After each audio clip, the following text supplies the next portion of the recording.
ago. Police have sealed off the area. Parliament is in lockdown while the security services deal with the situation. So as you can see, there is now a huge security cordon being extended around the Palace of Westminster. Incidents still being dealt with on Westminster Bridge itself. Now, as this unfolded, we can take you, I believe now, we can zoom in to one of the key areas of the incident as it unfolded. Alongside me in the studio here is our correspondent, Chris Shipp, who can give us the latest on this. But this is a vehicle which appears to be at the centre of this incident, Chris. Yes, Julie, if you look at where that vehicle is now, that is just literally underneath Big Ben. Now, we believe that that vehicle may have mounted the pavement on the other side of Westminster Bridge. We've been looking at some pictures. There are a number of incidents. We've counted 4 areas where paramedics are treating, we presume, people. That car, here we go, that is a live shot of the car at the moment. So just to the right of the screen there is that area right in front of Parliament, which is known as New Palace Yard. So this is right on the doorstep of Parliament, effectively, here? Absolutely. Now, what we don't know at this stage is whether the alleged assailant left that car and then entered, either climbing over the fence there or going in through the gates where MPs enter and exit in their cars. We don't know whether there's one assailant or whether there's 2 alleged attackers, but that car is clearly the centre of things, and we are presuming that there have been some injuries caused by that vehicle on Westminster Bridge. Yes, just to update and underline, the latest that we've had from the news agencies is saying that a policeman was stabbed, the attacker shot by officers after this incident at the House of Parliament. And we should stress that this unfolded just a couple of hours after Prime Minister's questions, Chris. We have also some news from the Prime Minister. She was literally swept away from this scene by security. Yes, we believe so. I mean, she has an office inside the House of Commons, as well as, of course, her office in Downing Street. She was on the parliamentary estate not long after Prime Minister's questions. She was seen being bundled into a car, presumably some emergency procedure kicked in. Downing Street now say that she is in number 10 Downing Street, monitoring the situation as it unfolds. But both Houses of Parliament, the Lords and the Commons, have been suspended, and the whole building at the moment is in lockdown. So anyone in there cannot leave. OK, for the moment, Chris, thank you. I think we can now speak to our security editor, Rohit Katru. This is an event for which, of course, the Metropolitan Police and the Security of Services will have been on high alert for some years, Rohit. What can you tell us about what you've learned this afternoon? Well, the information is obviously, Julie, incredibly confusing. What our understanding of the course of events so far is that an attacker on this side of Westminster Bridge, I'm on the South Bank side of Westminster Bridge, the Houses of Parliament in the distance, you can probably just make out Big Ben, and between where we're standing and broadcasting from and the tower of Big Ben, just on the other side of the river, there are perhaps a dozen or more ambulances. We believe there's still treating people on Westminster Bridge, and the pictures emerging now from eyewitnesses that we've been speaking to in the last 10 minutes or so. I just spoke to 2 women who had been on a sightseeing bus travelling over Westminster Bridge when they heard at first what they thought was an explosion, then what they felt or thought was gunfire. Another man who had been cycling in the area says that he saw someone in a car zigzagging across the road from side to side in a 4x4 vehicle, he believes, before something happened out of his view on the other side of the road. He said that his gut response was just to stand in the middle of the road and to try and stop the traffic from going any further. And so still down here, it's incredibly confusing, Julie, but the police are here, I would say, about 30, 40 officers, many of them armed, still a fairly unusual sight, even in this part of London, right in the heart of Westminster, in the shadow of the Mother of Parliaments here. And they are trying to really get together a picture of what they know. But of course, as you report, this is something that they are incredibly well prepared for. In fact, just last weekend, just on this stretch of the River Thames here. They were rehearsing for a possible terrorist attack involving a boat travelling along the river here, but they do now believe that what they're dealing with here is an act of terrorism, an act that was politically motivated, and this obvious location, this obvious venue, this obvious target, the mother of democracy, is on the other side of the river here. And as far as we understand it, Rohit, Parliament's still in lockdown. We've just had received a statement from the Labour leader, Jeremy Corbyn, who said reports suggest the ongoing incident in Westminster this afternoon is extremely serious. Our thoughts are with the victims of this horrific attack, their families and friends. The police and security staff have taken swift action to ensure the safety of the public, MPs and staff, and we are grateful to them. So this is still a situation with which the security services are dealing with great caution. The MPs who would have all been in the House of Commons this afternoon, all still in the Palace of Westminster. That appears to be the case, and you know, for all the appearance of panic here, this is frankly an incredibly well rehearsed set of circumstances, believe it or not. You know, one of the things that we've seen from terrorist attacks across Europe over the last 2 years is that the targets, the locations, the venues have been actually fairly obvious. Let's look at Paris, the Stade de France, the Bataclan, a busy music venue. Look at Brussels, the airport, the metro system too. And so I think that's informed the police and security services rehearsal process for this sort of event, knowing that the likely targets are always fairly obvious. And from the scant details that are still emerging right now, Julie, this was a pretty obvious target, the most obvious target in the country, and it seems to have been hit in what the police and security sources are now describing as a likely terrorist attack. Rohit, for the moment, thank you. Our live shot staying there on Westminster, just looking back towards the river there, we can see Big Ben, all of that area closed off, sealed off. Chris, just take us through the fact, I mean, you're there, you know, almost every day of your working life still. The level of security around there on a day-to-day basis is unmissable, isn't it? Yes, Julie, and the point at which we think the alleged attacker went through and into New Palace Yard, that area immediately in front of Big Ben there, is a gate where MPs drive in and out of. It's 24 hours a day, it's manned by police. The gates are often open, I should point out, but police are standing there. They allow people through with passes. A former colleague of mine who used to work for the Independent and the Mirror, so therefore I trust what he said, said that there was a screaming crowd running and the attacker ran through the gate, stabbed a policeman, and then the police shot him. So that was coming from a chap called Tom McTague, who I used to work with. OK, thank you for that, Chris. I'll just mention that there's just been a drop from PA saying that an announcement made in Parliament said there was a suspicious package in a vehicle and the bomb squad had been called, which halted a planned evacuation. So bit by bit, we are getting further detail through on that. I believe now we can go to some eyewitness commentary that one of our correspondents has gathered from the scene. Let's hear what they have to say and what they can describe for us. Two people is front of car that I think it hit him or something.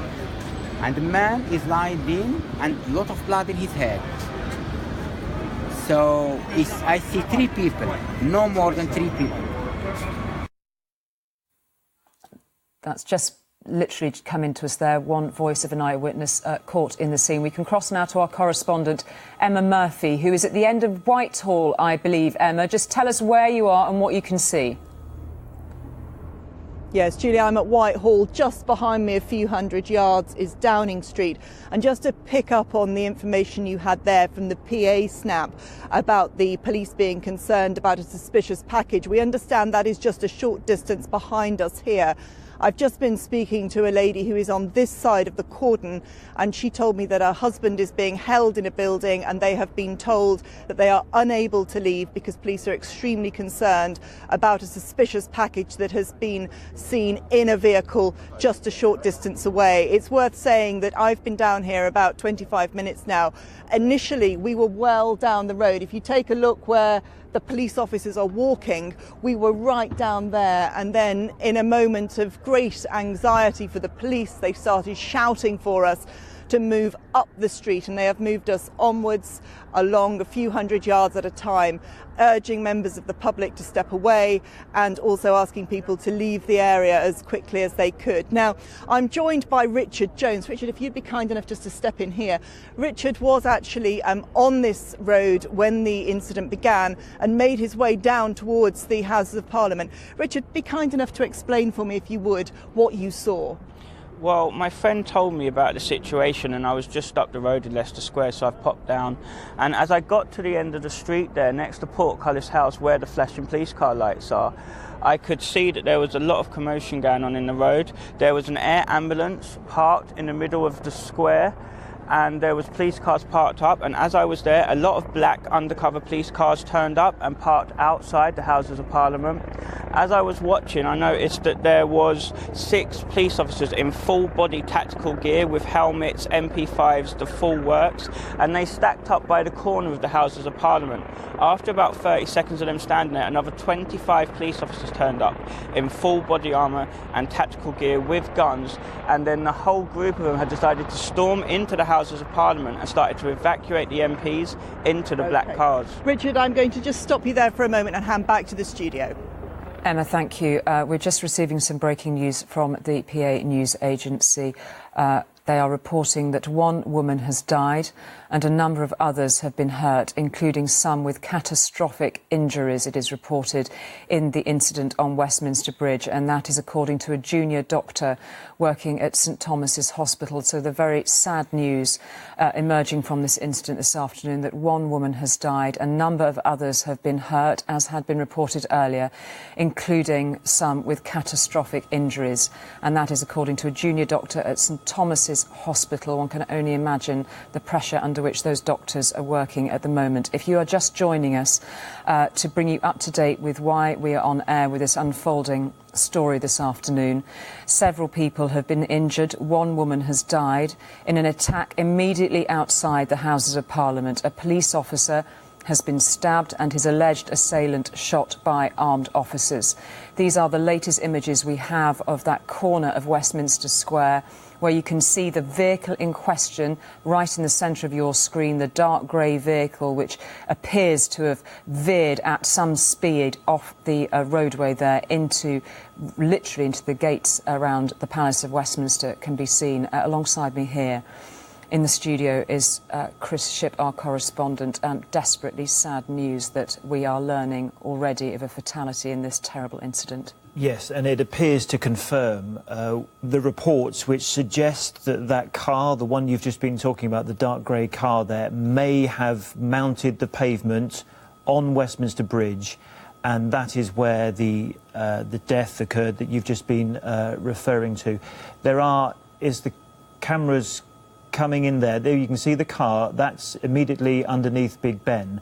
Now, just before that, there are some security barriers which would have prevented the car from continuing its journey on the pavement. It would have had to come into what is actually a bike lane there, and then it looks like it's turned and tried to hit the fence immediately in front of the House of Commons. But prior to that, Julie, it looks like some of the injuries that you've just been explaining and the confirmation of at least 1 death happened on the bridge. Tourists obviously are walking between the House of Commons and on the other side where there is St Thomas's Hospital, immediately on the other side of the River Thames. And that appears to be where many of the injuries and this fatality happened.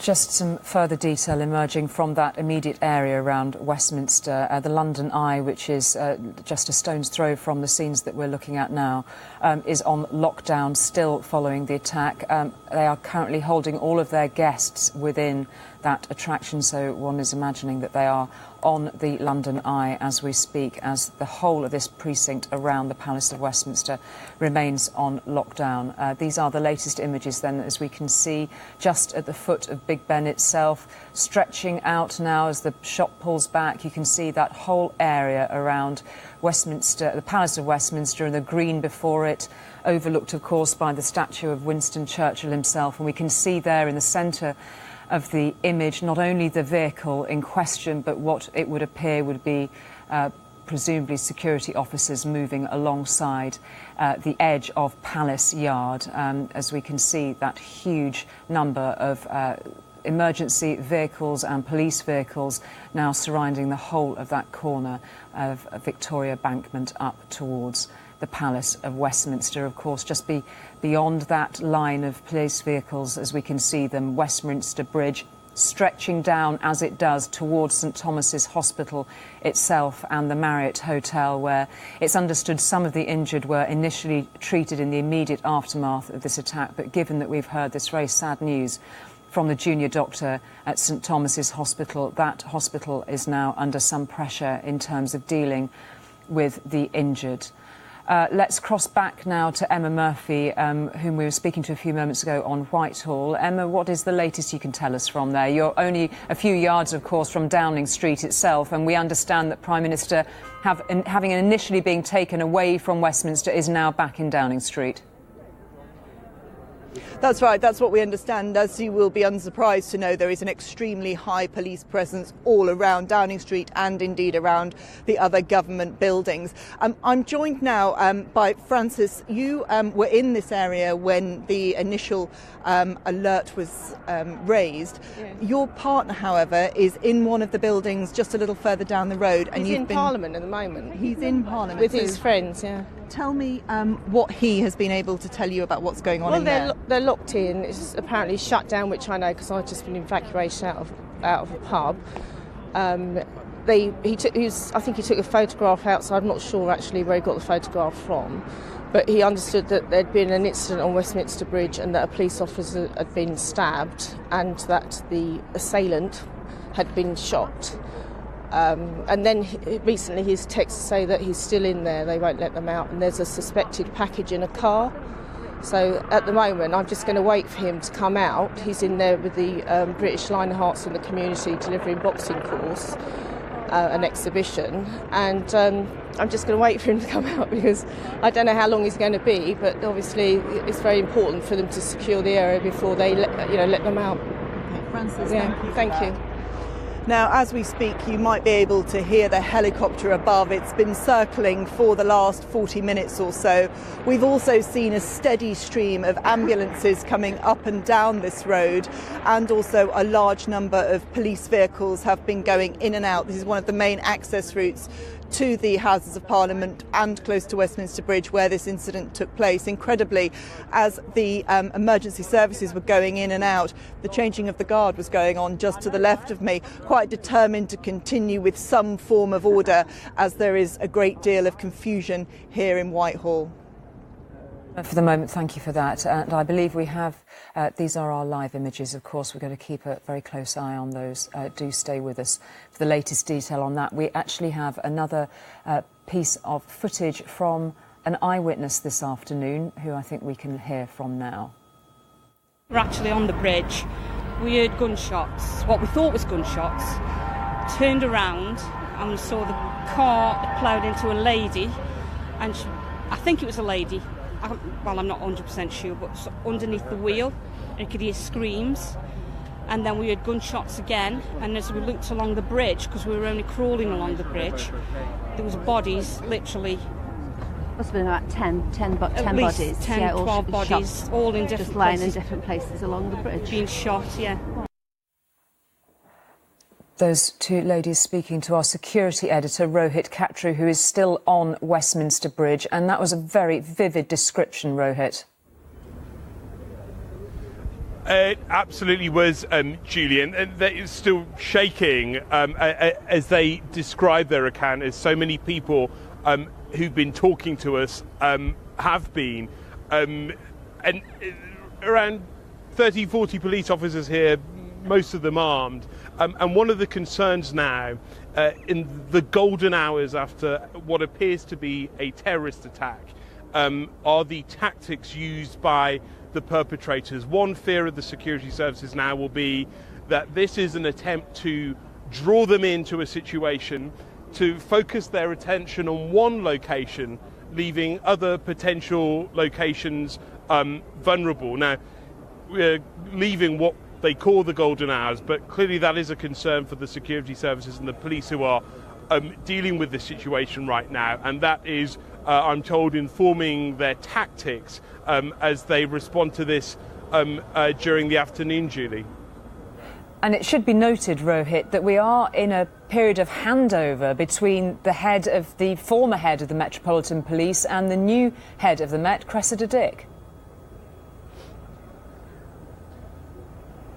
That's right. Bernard Hogan Howe, compared to some of his counterparts actually in other police forces around Europe, was actually blessed in that his response to terrorism was only tested once, really, on the day of the killing of Lee Rigby in southeast London. He has not had to face anything like this during his tenure, and this is now a new quest, a new challenge for Cressida Dick. We're still in that handover period. So Bernard Hogan Howe has done his last day in the office.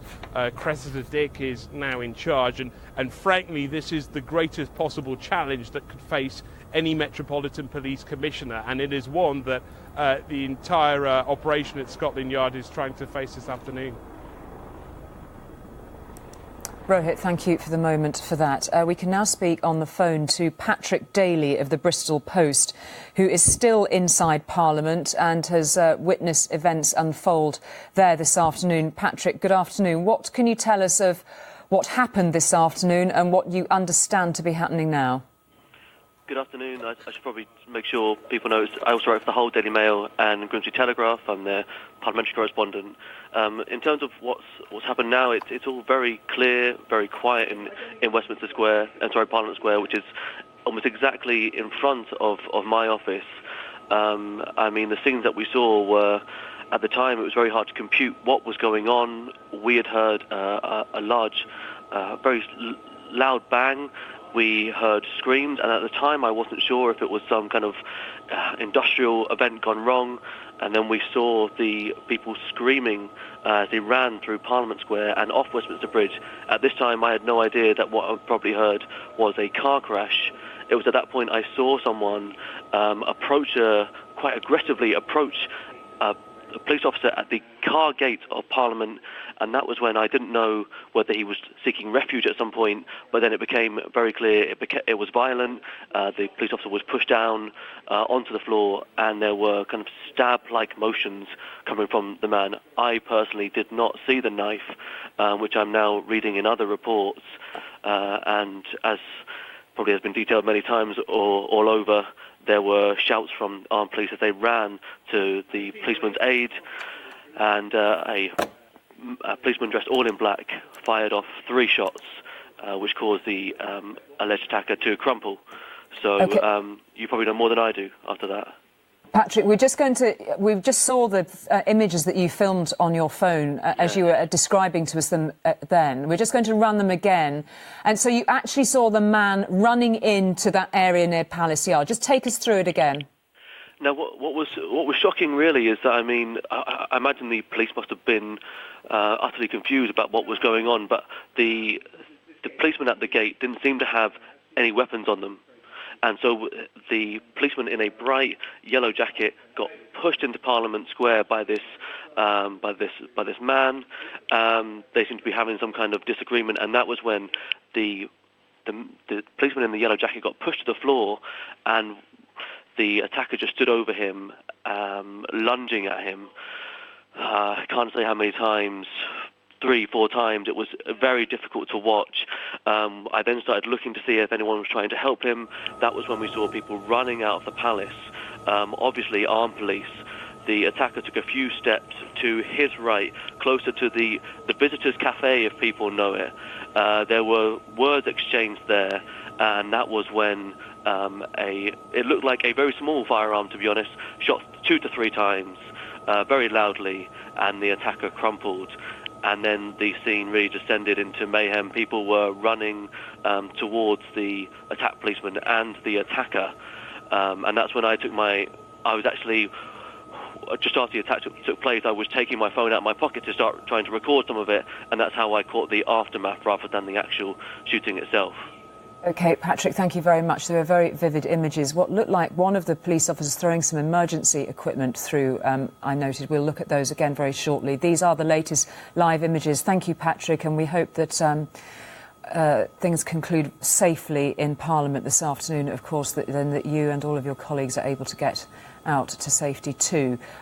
Ambulances still making their way across Westminster Bridge as our picture pulls out now to take in the whole of that stretch of the Thames overlooking the Palace of Westminster, in which there must be very many people in shock this afternoon. Inside there is our political correspondent, Libby Wiener.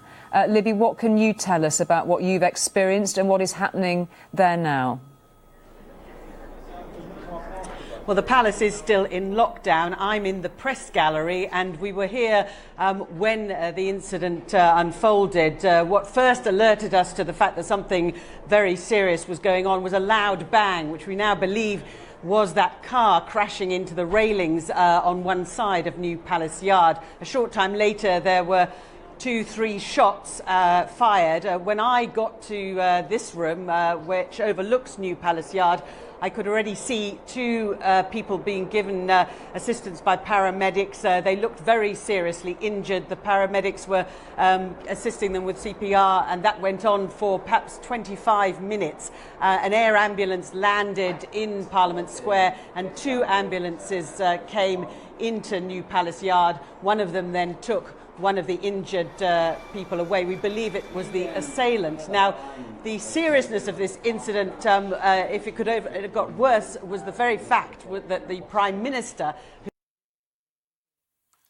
at 12 o'clock in the House of Commons, she was being escorted to her car when the incident unfolded. She was bundled into the car. The car made an attempt to move towards carriage gates to leave New Palace Yard, but then hastily aborted that manoeuvre and moved back to its original position. At the same time, there was a division bell going on, which meant that MPs were moving towards the chamber to vote. So many of them were walking down one side of New Palace Yard when this incident happened. Shortly afterwards, the sitting of the House of Commons was suspended. And as I said, we are still in lockdown. Officials here have been saying this is still an ongoing incident. They are still very concerned about the security of people in the building and in the immediate vicinity.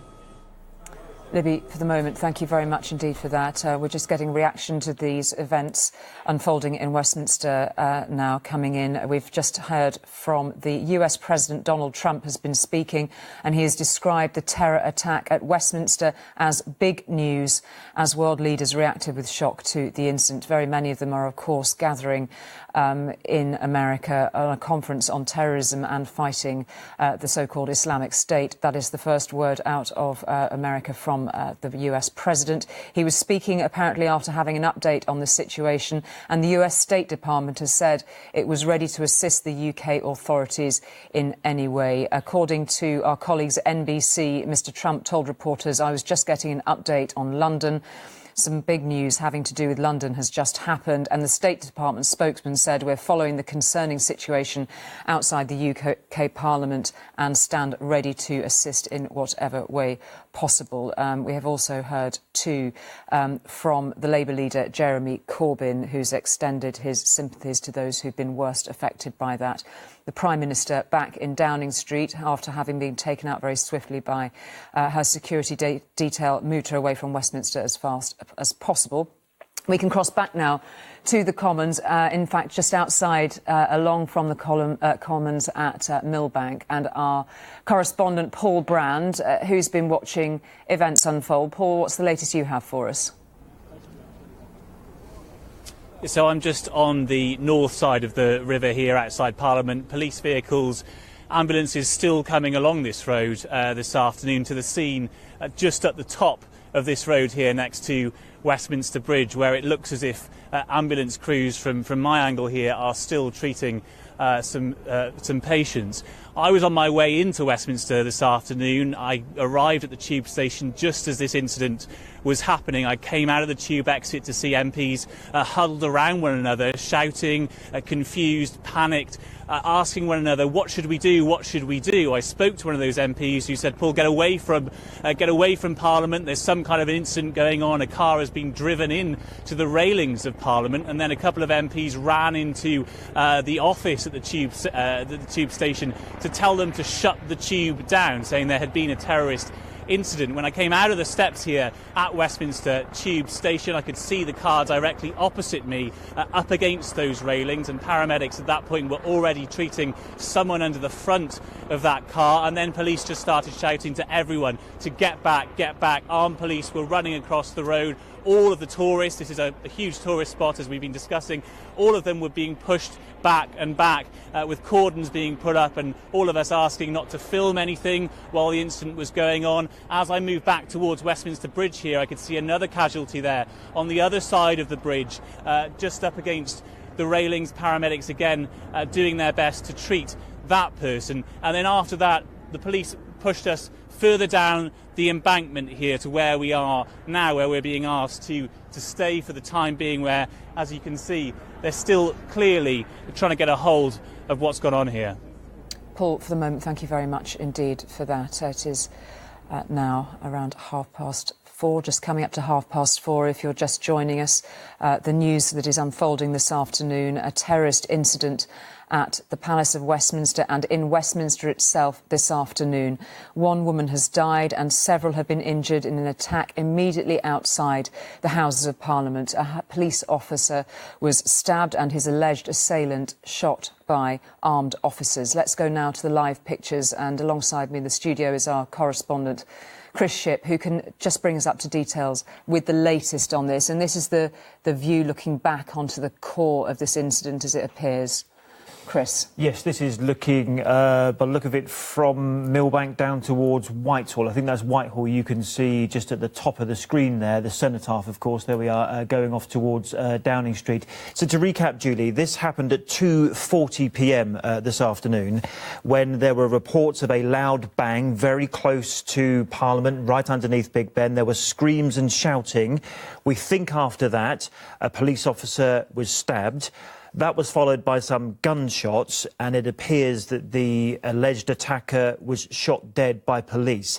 Prior to that bang happening, it appears that the car involved, the one that we've been looking at, crashed into the railings. And these are pictures from earlier, we should stress. This is not live picture. These are the pictures from earlier. So that car, we believe, prior to crashing into those railings there, had potentially mounted the pavement, perhaps all the way across Westminster Bridge. We don't know, but I mean, we've seen a number of incidents, a number of paramedics huddled around injured people right the way across Westminster Bridge, from the side that St Thomas's Hospital and the County Hall is on, right the way across to where Big Ben is. And that's where we believe the one confirmed fatality, a woman who has been tragically killed. We believe that happened on the bridge.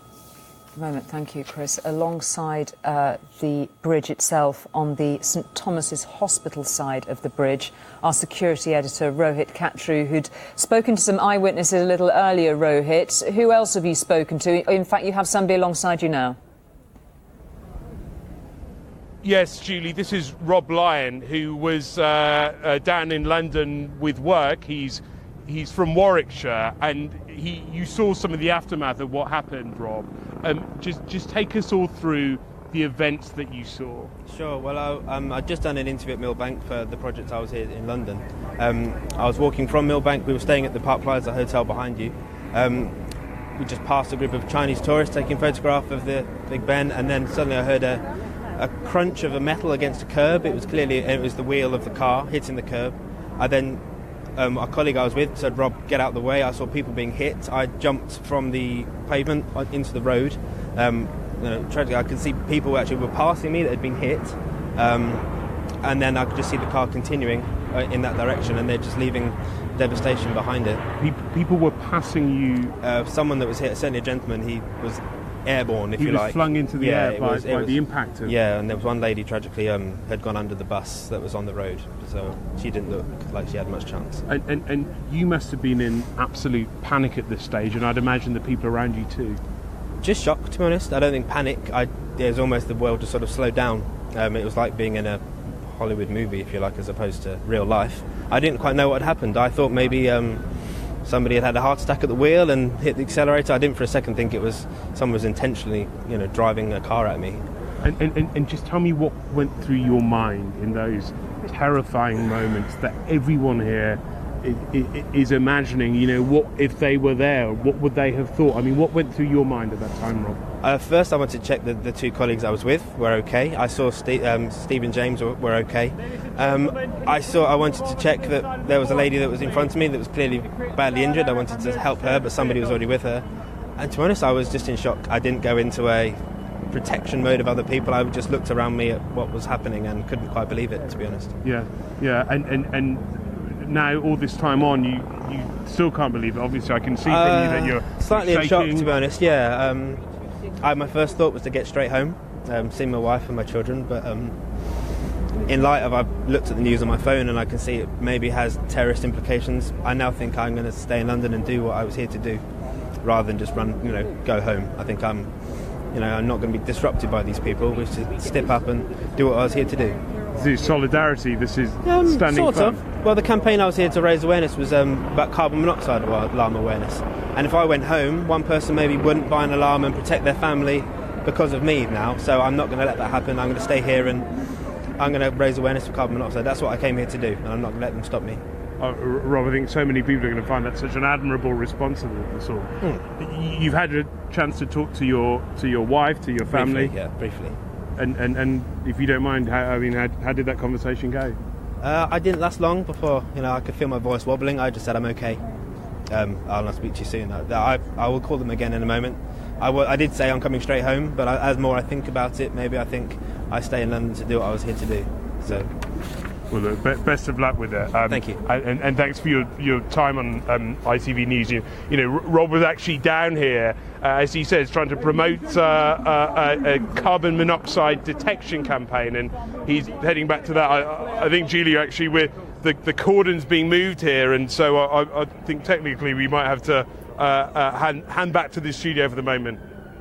OK, Rohit, thank you very much indeed. And it was clear just from the movement behind you that the police were perhaps moving people along. Just before we cross back to Whitehall to speak to Emma Murphy, a couple of updates for you. We've heard from the Mayor of London, Sadiq Khan, who has said this afternoon there has been a serious incident near to Parliament Square, which is being treated as a terrorist attack until the police know otherwise.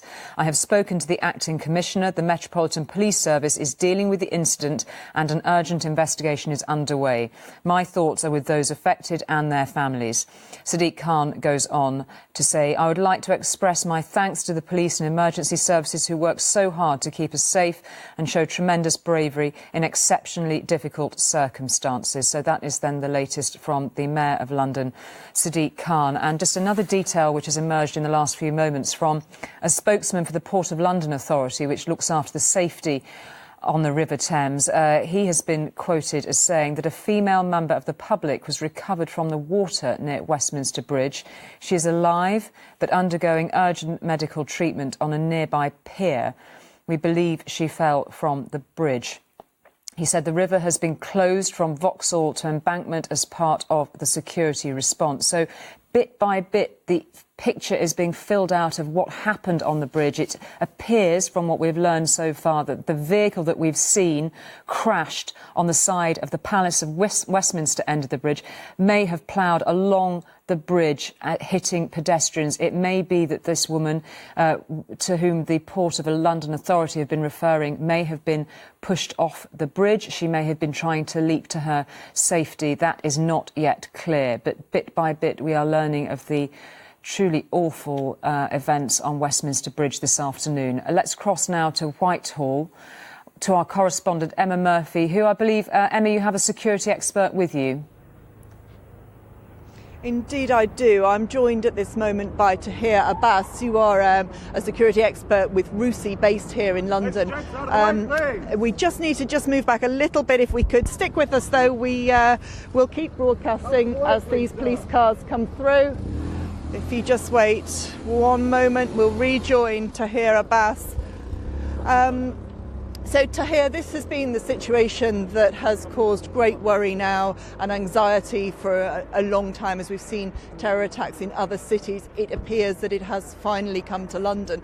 Your assessment at this point, I realise it's very early on. It's still very early to have any conclusive idea as to what is going on. I think the important thing is to have all the information we can possibly obtain at this stage in order to come up with any kind of hypothesis as to what's been happening today. And it's a severe incident. There have been many casualties, and there are going to be implications as a result, indeed. What's striking is that this has happened at the Houses of Parliament, at the centre of British political life, one of the most highly guarded buildings, and yet actually what has happened did not require anybody to breach security. They took their chances on a bridge with the public and then just outside the Houses of Parliament. Looking at this with your expertise of previous attacks, does this lead you to believe this could be a so-called Islamic State related incident? It's too early to speculate. It would be somewhat disingenuous if we made any claims about the ownership of this particular event. However, it does have the hallmarks of the kinds of incidences we've been seeing in other parts of Western Europe, with all the implications in terms of the effect, the fear, the alarm that it creates, precisely what terrorists want. Looking on social media and on the internet, there's already some chatter, as it's described on the Islamic State-related sites, about the incident that's gone on here in London this afternoon. Explain to me how the police and indeed the intelligence services will move forward now. Obviously, there'll be the frontline response dealing with the casualties, securing the area as we see here. But actually, in offices, there's a lot of work going on now, isn't there? Yes, immediately when this incident happened today, the work started. And in that, there will be all sorts of measures taken. A lot of these activities have been rehearsed many times. I mean, this is not a completely new situation in that respect. So there are methods, procedures in place to try and think through the implications and what needs to be done. But most importantly, right now, we need all the information we can to be able to come up with a clear picture of exactly what happened and what might have caused it. And in terms of the intelligence services, what kind of organisations or individuals will they be trying to seek information from, other than just the eyewitnesses that we have around us here? I mean, there'll be footage available from CCTV, there'll be cameras all over Westminster. This information will be screened closely. There will be intelligence officers and security personnel who will be talking to each other at this precise moment, trying to piece together all the elements of what's happened today, trying to come up with a clear picture. We are, of course, exactly a year on from the attacks in Brussels. They were being marked just a couple of hours before we saw the incident here in London. How closely will those investigating this be studying incidents like Brussels? Well, there are very good synergies between the different security intelligence services across Europe. We share information, we talk to each other regularly. We know a lot of what we do in these circumstances. So it is the case that this is exactly a year since the Brussels attack, which was a horrific event, as is this. And so there'll be certainly a great deal of symbolism, political capital gained for the terrorists, whoever they might be. Tahir Abbas from RUSI, thank you for your time. You'd have probably seen more of the vehicles going in there. Obviously, there is a huge forensic operation to get underway over on the bridge and outside the Parliament, but that will have to wait until they are sure that the area is secure. This cordon hasn't been moved for probably about 10 minutes now, so they obviously feel that this immediate area is safe. However, it's the area further back down, closer to Parliament, that has the greatest concern at this particular moment. We expect that Scotland Yard will be doing a briefing in the next few minutes, and that will bring the very latest on exactly where we're up to. Indeed, Emma, thank you for that. The latest detail that we are having come through to us here is that 2 people have died after this attack in Westminster this afternoon. It happened after the attacker apparently mowed down pedestrians along Westminster Bridge, as we've been reported, and then a policeman was stabbed before being the assailant was then shot by armed officers. So to be clear, it appears that there is one fatality of one of the pedestrians on Westminster Bridge who was hit by the car, it seems, that we've been showing you this afternoon. And then it appears that the assailant was shot by police, and that is the second fatality. These are the reports that we are getting in, just to stress that. We are getting some details from a particular junior doctor at St Thomas's Hospital. She said the woman who very sadly died on Westminster Bridge was killed after the attacker drove a grey Hyundai across Westminster Bridge before crashing it into railings and then running through the gates of the Palace of Westminster. This is according to a junior doctor at St Thomas's. She was also saying that she had treated a police officer in his 30s with a head injury who was then taken to King's College Hospital. But she has said that she, the junior doctor, has confirmed one fatality, and that was the woman who tragically was hit at the scene on Westminster Bridge. And of course, we've been learning too of very many other casualties along that bridge who were hit and are now being treated at St Thomas's Hospital, and all the other London hospitals, of course, will be on alert. But we know that, of course, St Thomas's Hospital will be the key place where those injured will be being treated. So that is the latest as we have it. Let's take you back to our aerial shot of Westminster Bridge just a few moments ago. And as Emma was noting, we are due to hear from Scotland Yard. We've also heard from the London Mayor in the last few moments, Sadiq Khan. But bit by bit, Chris Shipp, my colleague alongside me in the studio, we are getting the jigsaw pieces as to the terrible details of this incident this afternoon. Yes, and that's come from multiple eyewitnesses and some small statements that are coming from the police. As you say, we will hopefully learn a lot more in the next few moments. But 2:40 this afternoon is when this whole incident unfolded on Westminster Bridge. It appears the car went from the side of the bridge where County Hall is, if people know that, the Marriott Hotel and St Thomas's Hospital, and drove on the pavement across to the other side of the bridge. Clearly, that's right outside St Thomas's Hospital, as you just mentioned. One junior doctor told one of our correspondents that she was treating someone with a head injury and broken ribs. And clearly, the medics at that hospital are now doing everything they can. It's not just St Thomas's; there are other hospitals in the neighbouring area. But it appears after the car drove on the pavement, there are, as we've mentioned, as you can see in some of the pictures, there are some security barriers immediately underneath Big Ben where the car couldn't continue its journey on the pavement. It's gone into the cycle lane, which runs alongside Big Ben, and then crashed into the fence. There we are. There's the picture of the grey Hyundai, we believe it to be, which crashed into the fence. Now, just around the corner from that is Parliament Square and the gates where MPs enter and exit in their cars. It's also where MPs walk in and out as well. There are always armed guards on those gates there, and we think it's still only one attacker, but we think that person stabbed a police officer at those gates, and shortly afterwards, within the grounds of the parliamentary estate there, the attacker was shot 2 or 3 times by police. For the moment, thank you, Chris. We're just hearing that a statement from the police. The Metropolitan Police have said that a full counter-terrorism investigation is underway after the London attack. And interestingly, Lord Brian Paddock, of course, a former senior officer with the Metropolitan Police, has also spoken about there having been a suspect package outside Parliament, which the police have had to deal with before the building could be cleared. He has said that, according to what he understood, there had been a suspect package attached to a vehicle. It's not clear from what we're reading here from the news agencies whether that element of this situation has been resolved yet. The British police, we're getting more statements now from the Metropolitan Police, having said that there is a full counter-terrorism investigation underway. They are now saying that there are a number of casualties, including police officers, and doubtless that will be those who will have sped to the scene. We've seen so many of the emergency services attending there, still with this unfolding incident this afternoon. And Julie, if you look at that, those pictures there from the helicopter, that's travelling across Westminster Bridge. You can see a number of areas where paramedics are treating people. We've counted at least 4, we think. This is where the river ends. That's the green on the left of the screen there is the beginning of the parliamentary estate. That's the black security fence that prevents cars from getting onto the pavement right there. But just after that, we believe that's where the car crashed into the fence just outside Big Ben. Just to underline, the Metropolitan Police are saying a full counter-terrorism investigation is underway into the London attack, and they will not speculate whether the London incident is over yet.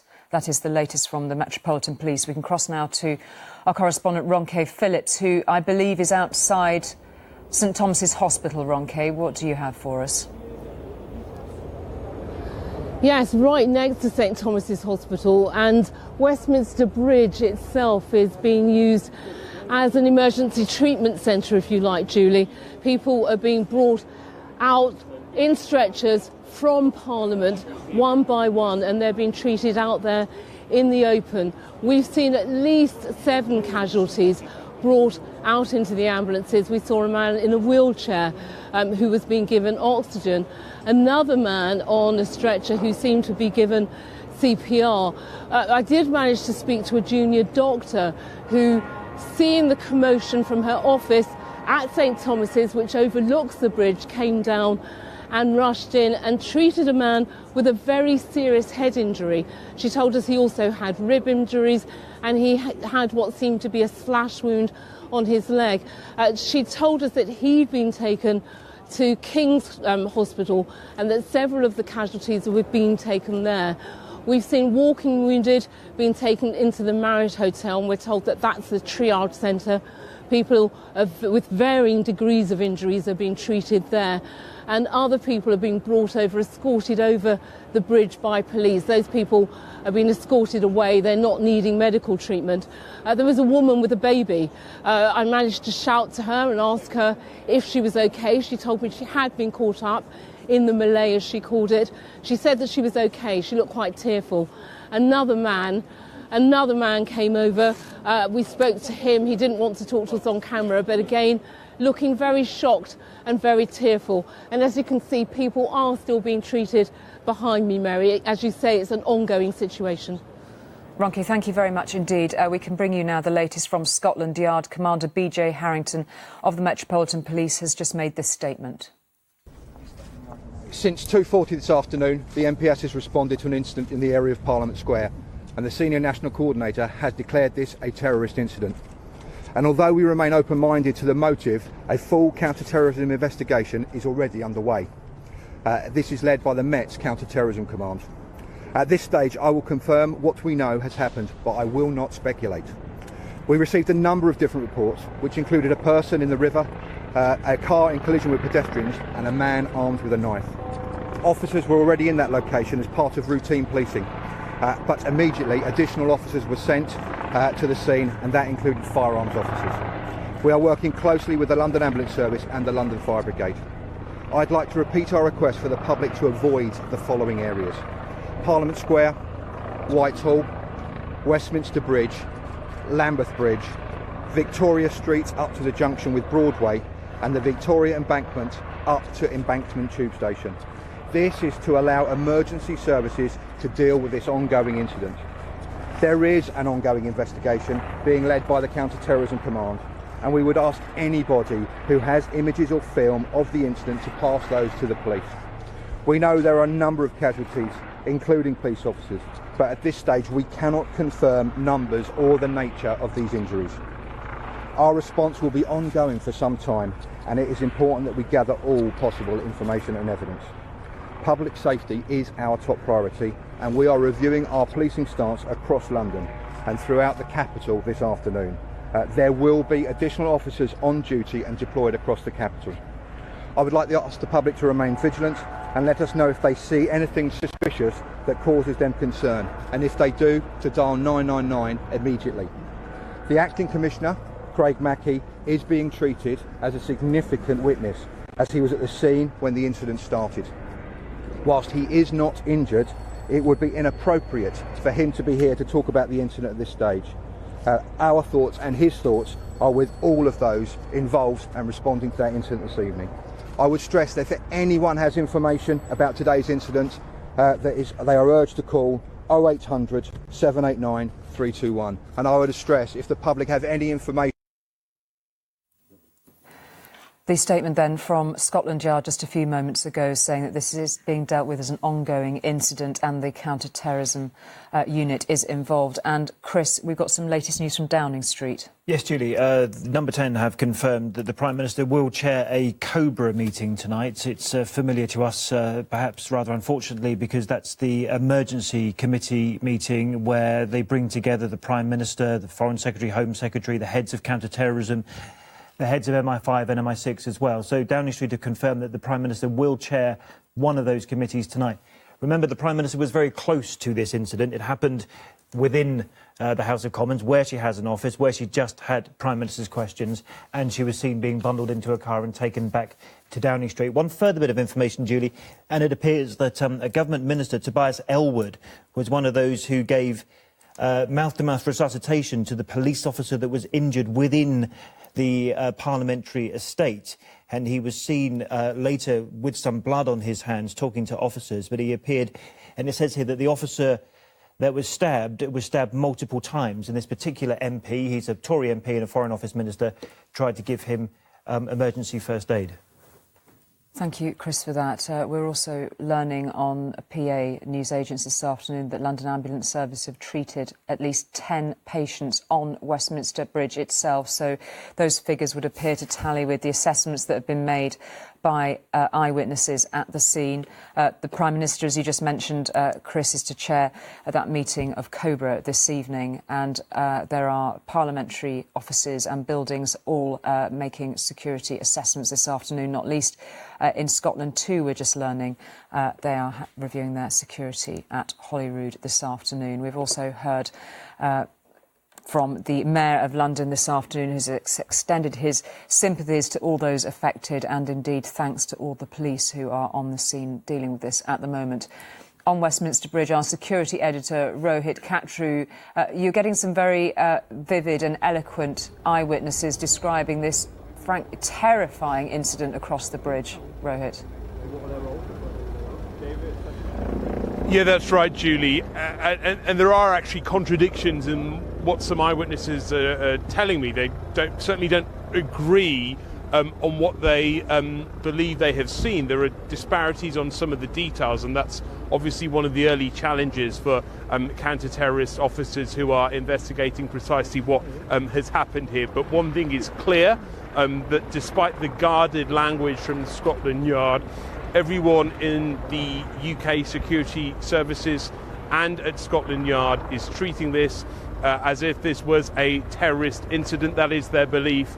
And significantly, among the witnesses who are talking to investigating officers right now is the acting commissioner, Craig Mackey, who is being treated as a significant witness, as he was at the scene here when this all started 2 or more hours ago.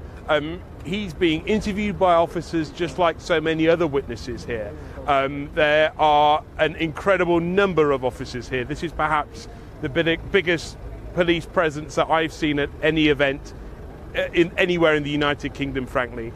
And despite the guarded language here from the official statement from Scotland Yard, what security sources are indicating is that there is a great deal here that they do not know, and they cannot be sure at this stage whether there are other people that they're not aware of who are involved in what has happened here this afternoon.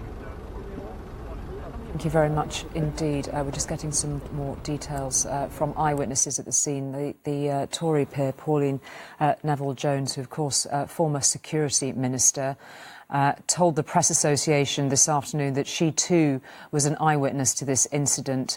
She'd seen the aftermath with the ambulances and the police having arrived. She was just emerging from the tube station, and given her, of course, detailed knowledge of security issues, she said that it was the kind of terrorist incident, in her view, that's very hard to deal with because, as we now know, is the kind of incident that can be mounted without necessarily leaving any kind of trail, which the police and security services and intelligence services can actually pick up to prevent it. It's very simple to organise.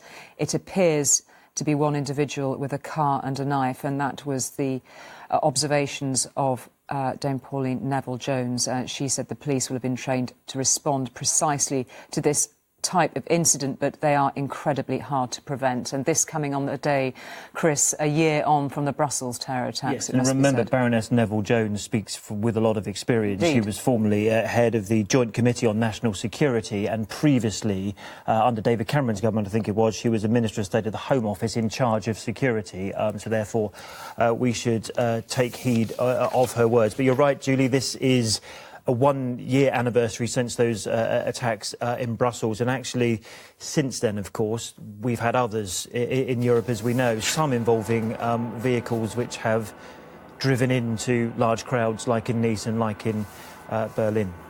The police have been keen to stress that they will not speculate as to whether this incident is over, but it would appear from the details that we've gleaned so far that it appears to have been the action of the one individual who was driving the vehicle, which apparently was ploughing along Westminster Bridge, hitting pedestrians.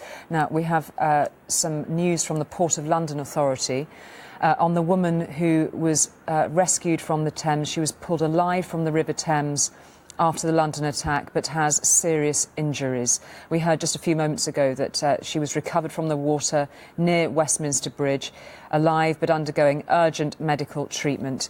We believe she fell from the bridge during that incident. More details on that and all of the other terrible aspects of this incident this afternoon to come very shortly. These then, the latest images that we have from Westminster, the police and security services across that scene. Traffic, the tubes have been closed, traffic stopped in all of the roads surrounding the Palace of Westminster, stretching all the way across the river. The London Eye closed, people held on the carriages within it, and a lot of activity, of course, at St Thomas's Hospital. A reminder then of why we've been on air this afternoon. A woman has died and several people have been injured in what police are treating as a terrorist incident right outside the Houses of Parliament in London. A police officer was also stabbed and his alleged assailant shot. Pictures from above Westminster Bridge show a crashed car which is believed to have hit several pedestrians. The police officer was then attacked on the edge of the parliamentary grounds before his assailant was shot. The woman who died was killed on Westminster Bridge. It's thought she was hit by the car you saw there a few moments ago. Another woman was rescued alive from the river after falling from Westminster Bridge. We were actually on the bridge. We heard gunshots, what we thought was gunshots, turned around and we saw the car that ploughed into a lady, and I think it was a lady. I'm not 100% sure, but underneath the wheel, and you could hear screams. And then we heard gunshots again, and as we looked along the bridge, because we were only crawling along the bridge, there was bodies, literally. Must have been about 10 bodies. 10, yeah, 12 bodies, shot, all in different just lying places. in different places along the bridge. Being shot, yeah. After the incident, Parliament was immediately suspended. Police have said this afternoon they are treating it as a terrorist incident and a full investigation is underway. The Prime Minister Theresa May will chair a meeting of the government's emergency Cobra committee later today. And just a few feet away from Downing Street itself, our correspondent Emma Murphy is on Whitehall with the latest from there. Emma. Well, in the last few minutes, we've started to see a few people making their way out of the buildings behind me. If you just look over to my right, you'll be able to see a few of those individuals making their way down the street and out underneath the cordon. They have been members of staff who've been working in many of the buildings here along Whitehall, who, when this incident began, were told to stay in their offices and actually not leave. And they were then caught in the inner cordon. Obviously, the police have been able to assess these immediate areas and now deem that it is safe to start allowing people to come out. But they are coming out in very small numbers so that police can control the number of people in this area, which they are trying to keep as sterile as possible. We understand that many of those in these buildings were not initially aware what had gone on and were just told that they could not leave. And it was then through news broadcasts and social media that they were able to piece together what had happened just a few hundred yards from their offices. Now, at this moment, there will be a huge amount of activity going on in the buildings behind me. This is, of course, the heart of government. We have Downing Street just a few hundred yards down there. And what will be happening now will be a national response to this incident. It will not just be police officers and specialist teams from the London area. They will be calling in support from around the country because, of course, this is now a major incident that will need a full intelligence-led policing operation. And we understand that when the Cobra committee meets shortly, that is where the whole of the information that has been gathered so far will be able to be shared. But of course, part of the problem for those dealing with this is that where this incident has taken place is absolutely in the heart of government. It's where they would normally gather to have these meetings, and yet these buildings are now all caught up in cordons. No doubt there will be special measures taken and special allowances made, but in a situation like this, with a potential terror attack on the territory close to Parliament, there are very serious restrictions in place, and that will only make the situation more difficult. Of course, what will also be going on at this moment is a desperate attempt to try and establish who the individual was or who individuals were that have been involved in this. Now, there will be attempts to identify the attackers, who work out where they were from, and at that point they will move into properties that they may have been associated with and start to pull in members of their family and associates so that they can build the intelligence picture. And they will also want to be clear about how many people would have been involved in this, if this is something that potentially has could actually develop into a further situation and more incidents. So the pressure is very great on the authorities and the government at this particular moment, but bear in mind that these will be operations that they have planned for over a great many years. There was a fear that an attack would come to the streets of this country at some point. It appears to have come today, and so all those plans will now be put into operation in the hope that they can find resolution and track down those who were involved as quickly as possible. Emma from Whitehall for the moment, thank you very much indeed. This then our live shot from Westminster, looking along Westminster Bridge. We have some images from a little earlier of those who'd been injured in this attack being treated alongside Westminster Bridge, and you can see the number of casualties being treated there. The latest reports were that 10 people needed treatment from the emergency services who were lined up along Westminster Bridge after this incident, in which a vehicle, it appears, will have hit several pedestrians en route to its destination at the Houses of Parliament, where we saw it finally crashed into the gates right on the edge of the Palace of Westminster. These are the latest images that we have from the treatment of those injured along Westminster Bridge. And of course, we heard too that a woman was rescued, thankfully alive, from the river itself. This incident ongoing, and of course many of those will be treated at St Thomas's Hospital just across that bridge and at the other London hospitals nearby. Well, alongside me in the studio, next to my colleague Chris Shipp, we've been joined by security expert Glenn Moore. Thank you very much indeed for coming to speak to us about this. Your first impressions of what has been unfolding here at the heart of the capital, the heart of democracy, on the doorstep of Parliament this afternoon? Well, it's really what we've been anticipating for a long, long time, but something you really can't prepare for, because it would appear that the person involved today was operating alone. He was using a vehicle, as we saw in Nice. He was using a knife, as we saw with drummer Rigby. And it seems to me very much a copycat thing. And I'd be very surprised if the security service, MI5 or anyone else, had him on the radar.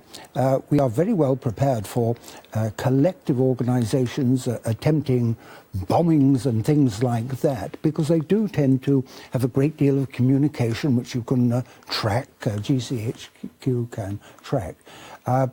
It seems to me very much a copycat thing. On the anniversary of what happened in Brussels and the methodology that was adopted, it's something you really can't predict. Anyone could drive off and do those kind of things. And it's interesting that apparently a report published just in December by Europol had said the bloc, the whole of the EU, facing a range of terrorist threats and attacks, including the use of bladed weapons and vehicles. And as you've mentioned now, that it would appear would fit exactly with that. Absolutely. You can get someone who is talking with a friend who, with whatever motivation, suddenly says, I'm going to do it, can jump in their vehicle, can drive off and run into a bus queue or anything like that. It is the ability of the security service to predict this which comes under surveillance. The thing that really bothers me is the attack on the Palace of Westminster. He virtually got inside.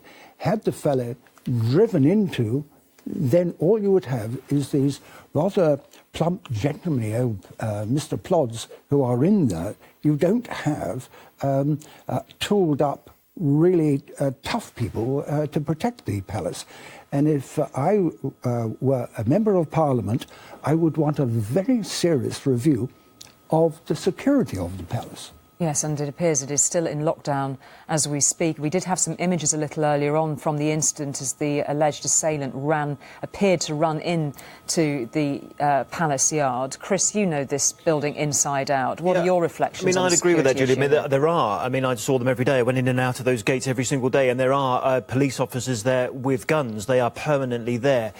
However, as I mentioned to you earlier, the gates are not always shut. They've got to allow MPs to drive in and out, taxis come in and out as well. So there we go. This is some pictures, as you can see now. So this is just inside the gates. That's Parliament Square at the very top of the screen. This is New Palace Yard. And that was some picture that came from the eyewitness we spoke to earlier, wasn't it, Julie? And this is as far as he got. It would appear from the reports that was where he was shot. But he did manage to break into the parliamentary estate, which... And apparently armed with a knife. You have to say at this stage must be a very, very big hole in the security arrangements. Interestingly, too, it's being noted that Scotland Yard counter-terror chief Mark Rowley said earlier this month that the police are concerned about everything from fairly simple attacks with knives or using vehicles all the way through to the more complex firearms attacks. And it's just this sort of individual, as it would appear, incident that is perhaps the hardest to prepare It is indeed. I mean, the whole thing is, it's very difficult to obtain explosives and weapons in this country. But vehicles, knives, we have all of these things. I just come back from Washington, and on the Capitol Hill there, at every stage you encounter armed officers, and I don't necessarily want to see it in this country, but Palace of Westminster is very, very vulnerable. Thank you for the moment, Glenmore Trenair-Harvey, our security expert who's joined us this afternoon. We can now hear from a junior doctor, I believe, who has been treating the injured at St Thomas's Hospital. Well, one definite fatality. The man I was attending to had a definite tib-fib lower displaced fracture, query right-sided shoulder displacement, probably internal rib injuries, a big head injury, big massive laceration to his head. That was probably the primary injury, actually. And this is all on one patient? Oh, that's the one. He's just gone off to King's, so... Right, OK, but we've noticed at least 7 people being put into ambulances, I counted. I thought it was more, to be honest. I don't know. How many have you seen personally, would you say there have been? I walked past about 9 injuries, but some weren't so insignificant. Somebody was unconscious who did regain consciousness and was okay. I can't really... Do you know what? I was just a bit just in shock, to be honest. I wasn't really expecting that this afternoon. Yes, you're here are you a junior doctor here? Yeah. So you were called out as part of the emergency reaction? I was on the ward, and our doctor's office is just there, And my SHO came running past me and I was like, what's wrong? And he told me what happened. And then I went out and looked, and all of us in the office were like, what we do? Like, we need to do something.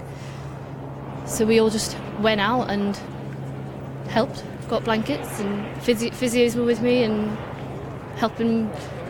So you train for these things, but when not for that. Like, I mean, I wasn't expecting that this afternoon. Yeah, we train for these events, like emergency, your basic life support if you have to do that.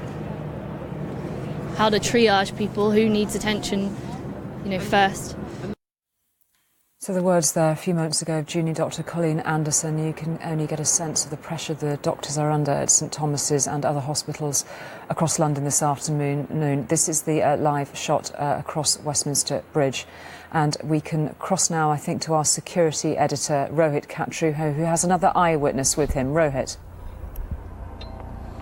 That's right, Julie. I've just been speaking with Angie Moore, who flew in just this morning from Canada. Yes. Angie's an engineer, and you were here for work. You had the morning off, and so you decided to take a visit to Westminster Abbey. Yeah. Angie, tell me what happened from there.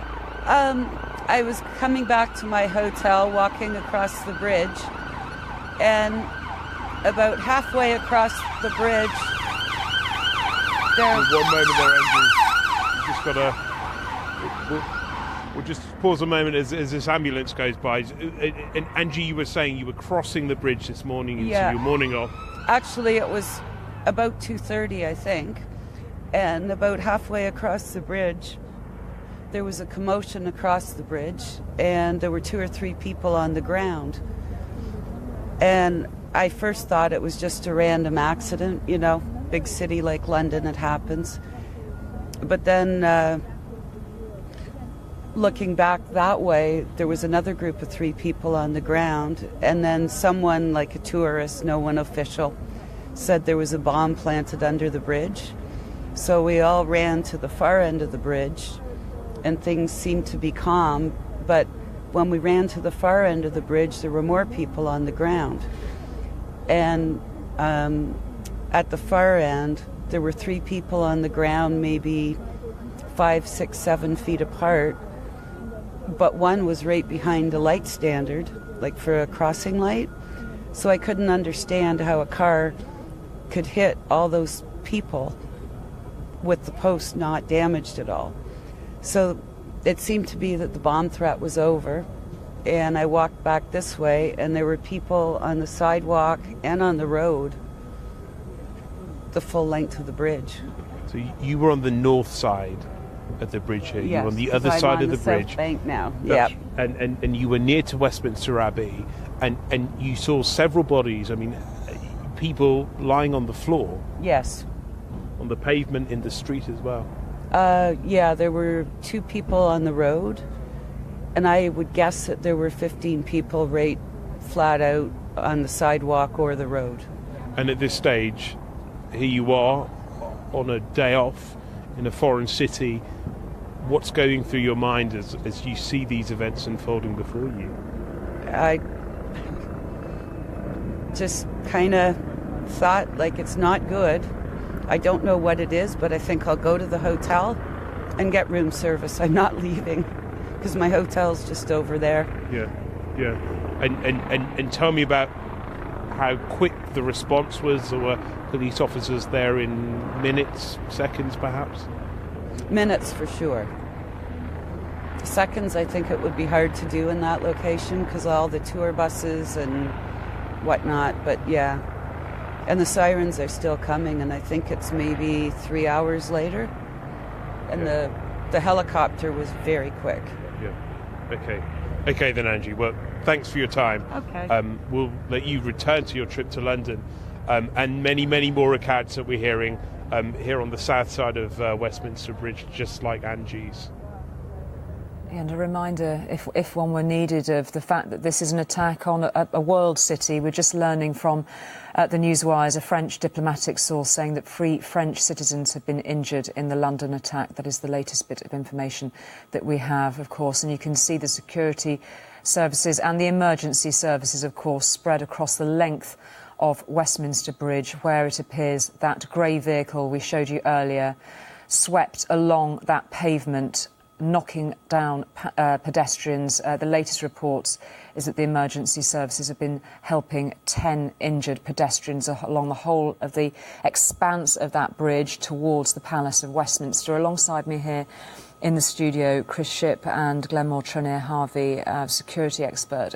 And Chris, it's extraordinary, isn't it, when you look alongside that bridge, how far that vehicle potentially would have been along the pavement before coming to its crashed halt right on the doorstep of Parliament. It's a very frightening thing to observe. Yes, what we're looking at there, and that piece of green in New Palace Yard, right underneath Big Ben, is where this whole incident appeared to have finished. This was where we think a police officer was stabbed. You can see, sorry to interrupt, you can now see the forensics officer at that. These are live images with the forensics officers working at that vehicle. How close it was to Parliament. Absolutely. I mean, the very fact is we were just discussing that this assailant appears to have got inside the parliamentary estate past security, but if we work it backwards, we think that's where it ended, where he was shot after a police officer was stabbed. Previous to that, it looks like that potentially is his car which crashed into the railings there right underneath Big Ben, and previous to that it would appear where the majority of the injuries we're now getting reports of, and just listen to those eyewitness accounts that we've heard over the last 5 or 10 minutes. They've all described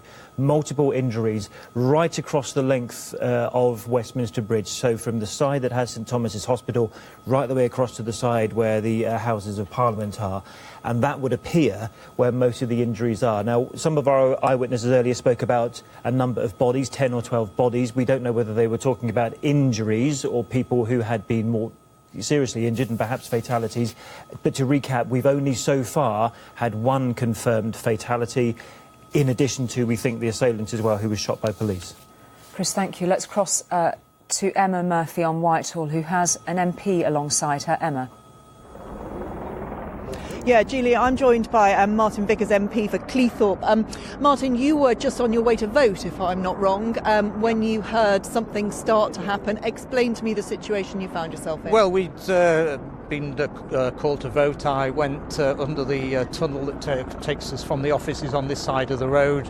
We were going through the cloistered area in the old palace towards the chamber, and what we now know where 2 or 3 shots rang out.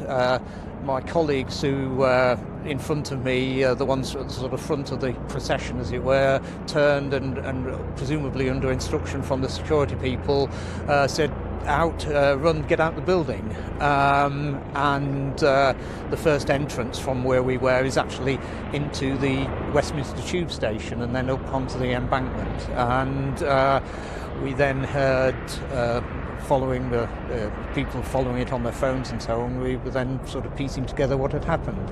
So where did you manage to get to and where did you stop and wait? We actually walked out along the embankment into the new Scotland Yard building, stayed there for a while. When things appeared to be sort of quietening down, people started to disperse and try to gain access to their offices, but unfortunately I'm not able to. What was the mood among those you were with? Well, they were obviously apprehensive. There was no panic as such. People were making their way as best they could. It was a bit pushy, as it were, because the barriers were closed and the messages had not sort of got along what was happening. So there was the doors were, I won't say closed, but having to press the button to get through the barriers and so on. You're a member of Parliament. This has happened at the heart of Parliament. How are you left feeling by this? Well, you know, of course, that it's always a possibility. Parliament is obviously going to be one of the targets for any potential terrorist. We have a magnificent security operation. Most of the time, of course, the security guards are there just on patrol without actually anything to do, which is sort of good in one sense. But they know their job. They're well trained. They are excellent service. We rely on them just like everyone else does. There will be a lot of concern now about the security situation in and around this building going forward, I would imagine? Well, security is always a big issue. It's been tightened and tightened and tightened again over the years, but the democratic process must carry on. Parliament has got to be seen, it's got to sit in public. That's the heart of our democratic process, and terrorism is not going to stop that. Martin Vickers, MP for Cleethorpes, thank you for your time this afternoon. So there you have it, an eyewitness description from one of the MPs who was just going to vote at the time. Some of his colleagues are still inside the building, others, members of his office, are stuck in the office. He can't get to them. However, he is trying to get messages through to say that he's safe and check that they are too. I'll hand you back to the studio. Emma, thank you. Some interesting shots there, not least, of course, of the Ministry of Defence, but of the London Eye. We heard from them a short time ago that they had held that attraction in lockdown, and it would appear on the left that they are still in that situation. There are people who are being held for their own safety, of course, in the capsule, the pods around the London Eye, around the whole of that attraction, and what terrible scenes have unfolded at their feet as they were on the London Eye this afternoon. We heard from the people who run that attraction that they have implemented their full security procedures, and as you can see from our live images at the London Eye overlooking the Palace of Westminster, there are people still being held in the pods, the carriages that take tourists on that attraction so that they can see the whole of Westminster and the capital beyond, of course, and just across the river from there, the Ministry of Defence itself. Another statement from Parliament, a joint statement from Commons Speaker John Bercow and Lord Fowler, the Lord Speaker, have issued the following. On behalf of members of both Houses of Parliament, we wish to offer our thoughts to all those affected and their families. We would also like to express our gratitude to the police and all the emergency services. And of course, we've learnt this afternoon in the midst of this attack that one woman tragically has lost her life. It appears at the point at which the grey vehicle we have been showing you crashed into the gates alongside Parliament. And Chris, you have some more details now from one minister who was involved in the incident in Palace Yard. Yes, it's a reminder, Julie, of how close this came to MPs, clearly, because of exactly where it happened. We were hearing from one MP with Emma Murphy just now. But the Foreign Office Minister, Tobias Ellwood, was one of those who rushed to help the police officer who was stabbed just inside the gates of the parliamentary estate. I think we've got some shots here. So this is where it happened, just inside the gates. This is where the police officer was stabbed, and we believe the attacker was then shot by police. Now, this Minister, Tobias Ellwood, I'm told by someone who was at the scene, gave him mouth-to-mouth resuscitation, gave the police officer mouth-to-mouth resuscitation, and tried to stem the blood from what was described as multiple stab wounds to that officer. And we were talking earlier, weren't we, about this breach of security. Not only did they get inside the gate, but they appear to have given multiple stab wounds, according to this eyewitness, to a police officer. Well, we'll stay on the live images from Westminster, but alongside you, Chris Glenmore, Treneer-Harvey, security expert. Perhaps you could pick up on that point from Chris, because even at this early stage, there'll be some very serious questions being asked around this. Well, I hope there will be serious questions. I mean, we all know that when we go down to Westminster, running along with College Green down to Millbank, at the moment it is a fortress. We have these huge side protections against a vehicle loaded with explosives going in. But the very vulnerability, the little gate that all MPs drive their cars and they come out of, has simple gates which have to be open when the cars go in. They do, in fact, have a little thing that comes up out of the ground. But there's Mr. Plod and a couple of armed people behind. I think it's terrifying. This has highlighted the vulnerability of the Palace of Westminster. And the whole thing is, it shows again how, in one sense, I don't want to in any way underestimate a woman has been killed, but how fortunate, in a sense, we are. A vehicle was used, a knife was used, no firearms, no explosives. And when we look at what has happened in Brussels, in Paris, in Nice, we are terribly fortunate, but questions do, in fact, have to be asked. And very serious questions and very urgent questions too. Give us an insight into what the security services will be doing at the moment, because presumably the first thing they need to establish is whether there is anybody else involved here. That will be ongoing. There'll be big questions as to whether police officers, emergency services will be being drawn into this attack.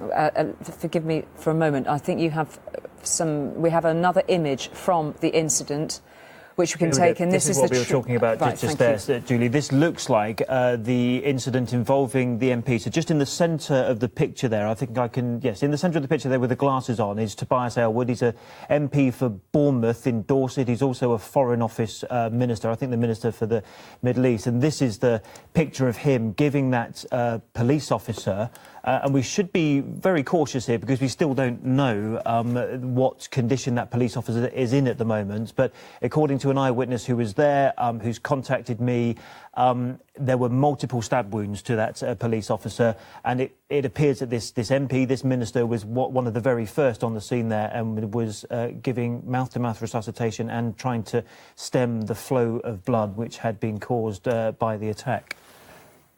Chris, thank you for that. Just some more news emerging, actually from France, that apparently 3 French teenagers on a school visit to London were among those injured on Westminster Bridge. A spokesman for their college, the Lycée Saint-Joseph, confirmed 3 students were injured but could give no further information. Also, a statement from the French President, François Hollande, who has said, "Terrorism concerns us all and France knows how the British people are suffering today.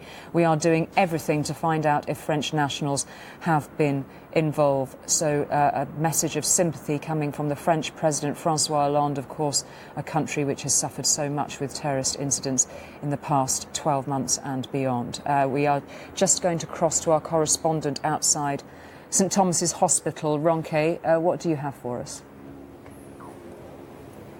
Well, now, Julie, as you can see, most of the ambulances have pulled away from the scene here, but this is not where that car mounted the pavement and crashed into those pedestrians. And at its height, there were around 9 ambulances here treating the injured who were being brought out on stretchers to the individual ambulances and treated here in the open. I mean, earlier we saw one man in a wheelchair being given oxygen, another man on a stretcher who was obviously being given CPR. Where the walking wounded were taken from the scene into the Marriott Hotel, which is just over there on our right, and we saw at least a dozen people being led in there by police, most of them in complete shock, a couple crying. We had a woman who had a baby in a cradle in her arms, and we managed to shout out to her and ask her how she was. She said she hadn't been hurt, but she was obviously in terrible shock. The only other thing to tell you, Julie, is that we have half an hour ago had forensic officers here looking at the scene, and we had a photographer who was taking a 360-degree photograph of the scene, just looking at what was going on. Still lots going on, but the ambulances and the paramedics have moved away. Ronke, thank you for that. Just more detail that is emerging from the Palace of Westminster. An unconfirmed report, we must stress, that senior government sources have apparently said the police are still looking for a suspect in the Houses of Parliament. Glenmore Trenier-Harvey, our security expert, will just pick up where we left off, effectively, Glenmore, that this is exactly where they'll be checking most urgently now, is whether there is anybody else involved in this. You're quite right, and the thing you mentioned beforehand about the lockdown, one of the things that's been quite extensive, and we saw certainly in France, that there are multiple attacks in a similar situation like this. And one of the things that the Cobra Committee, which is probably meeting as we talk now, chaired by the Prime Minister, will be looking at the potential for others. Was this alleged assailant acting alone, or was he indeed part of a bigger operation? OK, Glenmore, for the moment, thank you. We can cross now to our correspondent Paul Brand at Westminster. Alongside him, Mary Cray, Labour MP, and the Lib Dem leader Tim Farron. Paul. Yeah, both these MPs were in Parliament when this attack happened, and Mary Cray actually saw you as I came out of the tube. What did you see and what did you hear? We knew there was some sort of agitation because as we were going down to vote, there was police activity both in Portcullis House, and as we got to the bottom of the escalators I could see 2 armed police. Highly unusual, so I knew something was happening but I didn't know what. As I walked towards New Palace Yard, I saw a whole crowd of people running towards me saying, shots have been fired, get out, get out. There was no way back because both of the escalators were on down. The only way was in the little side entrance, the circular doors, the revolving doors that take us into Westminster Tube Station. We were banging on the doors, trying to get through those as quickly as possible. People were getting trapped. There was a real sense of panic as we left the building. It seemed like it took about 5 minutes to open those doors, but it was probably only about 10 seconds. I then walked into the tube and had the surreal prospect of people milling around, tourists, kids, and I went straight to the tube control room. I said, listen, we've got a terror attack taking place on Parliament. You need to shut down the tube. The guy believed me, thank goodness. He said he put the radio alert out to all staff, and I watched them get their high visibility jackets on, getting ready to evacuate the tube. We then came out at river level. We couldn't see what had happened on Westminster Bridge, and there was this kind of bizarre moment of, you know, what just happened? Shots were fired. My first thoughts were with my staff. I rang them. I said, we've had a terror attack on Parliament. I need you to get in the office, lock the doors, turn on the TV and await instructions. There was a kind of 4-second pause, and I said, are you there? And my assistant Katie just said, I'm just trying to deal with what you've just told me. We then sort of stood around having a chat, and then I said, look, New Scotland Yard is 100 yards away. Let's walk down, get to a police station, stay safe. And that's where you both ended up in the end, wasn't it? You took shelter in New Scotland Yard. And Tim Farron, what did you hear and what did you see? Because I think you heard gunfire. Yeah, very similar situation to Mary, really. We were going to vote, fairly normal situation. There's a kind of sea of people moving underneath the road, underneath Big Ben from Portcullis House towards the main chamber. And suddenly the atmosphere changed. And I heard a bang, which I now sort of process as afterwards as being a shot.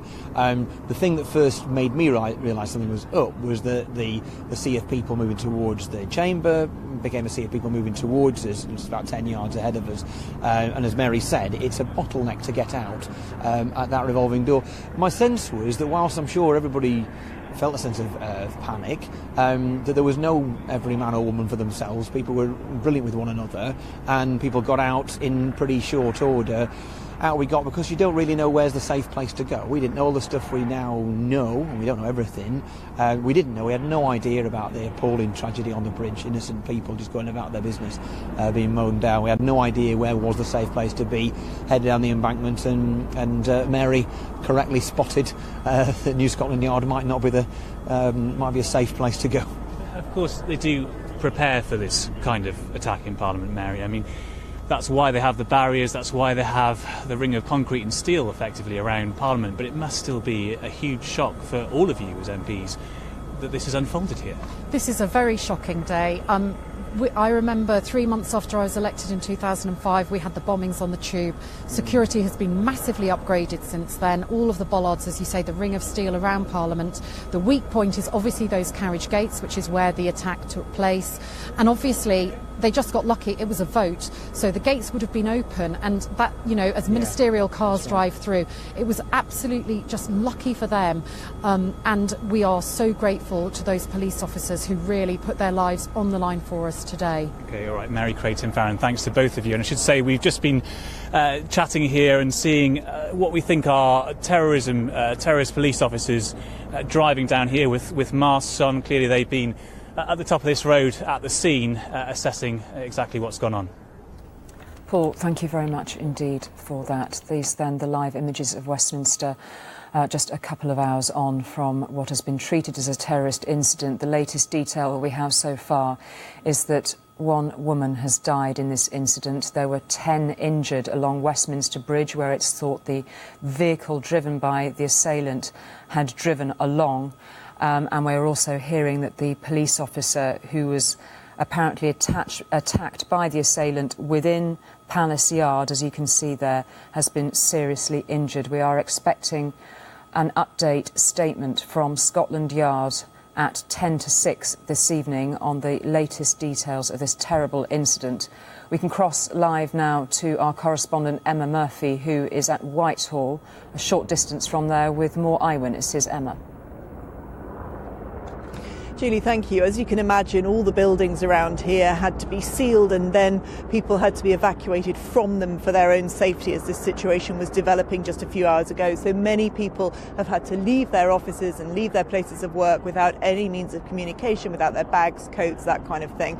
I'm joined now by some of the staff from the Red Lion pub, which is just a few hundred yards down the street behind me. It's actually almost in the middle of where we stand now and also Parliament. Ladies, if I start with you, Federica, tell me what you saw and heard this afternoon. So I was outside having my break and I saw people running away and shouting that something was happening. But I asked one of the guys and they couldn't tell me anything. So I ran upstairs and asked my manager, can you please go downstairs and check what's going on? Because I heard something about the Parliament and saw airplanes or whatever. I was like, oh, maybe it's a fire. But when we discovered it, there was an attack, someone was stabbed on the bridge. Basically, we just asked a few of us to keep the people inside the pub, don't let them go outside. And after it came a policeman inside, and basically we evacuated outside, everyone running away. At the beginning, they told you to stay inside. I know when I came down there, the door was locked. Yeah, we locked the door because we were inside, so we were safe inside. But when the policeman came, we just everyone evacuated, so everyone was outside running to try to be safe. Natalia, you were in there at the time and you left. It must be very difficult to be caught up in a situation like that, and you must feel a genuine fear as you start to make your way out of the building. Yes, I was working downstairs in the cellar bar in the basement, so basically at the time one of my colleagues came downstairs and told us about what happened, what I've seen on the news, and then suddenly everybody got evacuated. So we left all of our bags behind, and I'm a bit stressed because I need to catch my flight tomorrow very early morning, so all of my bags are just locked there, and I'm just I'm stressed now. And the police are obviously not letting anybody back in at this point. No. Yes, we still have to wait for the confirmation. And Federica, tell me what the reaction was of the people in the pub as you started to realise that something truly awful had happened. Yeah, the first moment people were asking for alcohol, and I was like, how can you ask for drinks when it's this sweet? And after, when the people understood basically what's going on, we tell them keep calm here, and when it's going to be safer outside, everyone was basically going through the door to go outside and to reach this place because it was far away from our pub. So in that moment I was not even thinking what's going on, because when you are in panic you just try to save people and try to bring everyone outside. So I'm still nervous now because of course as she said, all of the stuff is inside the pub, so I don't know. Well, ladies, thank you very much for your time this afternoon. There is a growing number of people here who aren't able to get back into their offices. They've not got many of their possessions with them, but that is of little concern, as you would imagine at this stage, to the police. What they need to do is ensure that this whole area remains sterile as they continue to deal with a developing situation. And you can probably see and hear indeed the police officers keep shouting for people to move to one side on the other side of the road so that they can get the emergency service vehicles in and out. I'll hand you back to the studio. Emma, thank you very much indeed for that, the latest detail that we have from you. Very sadly, this afternoon it has just been confirmed by the PA news agency that the police officer stabbed at the Houses of Parliament has died, and that is the second fatality in the terrorist incident in Westminster this afternoon. We learned this afternoon that a woman had died apparently after being hit by the vehicle which had hit so many pedestrians on Westminster Bridge. The reports are that the assailant then ran away from the vehicle into the grounds of the Palace of Westminster, apparently carrying knives, and we have just learned that the police officer stabbed at that scene has died. So dreadful details emerging from this incident this afternoon. And the images from Westminster, of course, give us a sense of the scale of the operation that is ongoing there. There are still emergency services stretched all across Westminster Bridge, and all of the streets surrounding buildings, many of them still closed around the whole precincts of the Palace of Westminster. In fact, we were just learning too from another MP, Geoffrey Clifton Brown, who gave us his account of what had happened. He's been speaking to the PA news agency. He'd seen the vehicle hitting people along the bridge. He said he could see what he thought was a vehicle being driven by one person only, ramming several groups of what he describes as protesters along Westminster Bridge, finally ending up ramming 2 pedestrians, as he described it, by the railings leading to New Palace Yard. And it's believed that he then witnessed one person only getting out of the car with knives and heading into New Palace gates. These are the eyewitness reports of Geoffrey Clifton Brown, MP. Very dramatic footage emerging too this afternoon of this terrorist incident as it's being treated by the police. On the very sad news that we've heard that a police officer died in this incident, we have just received some dramatic images of some of what unfolded this afternoon.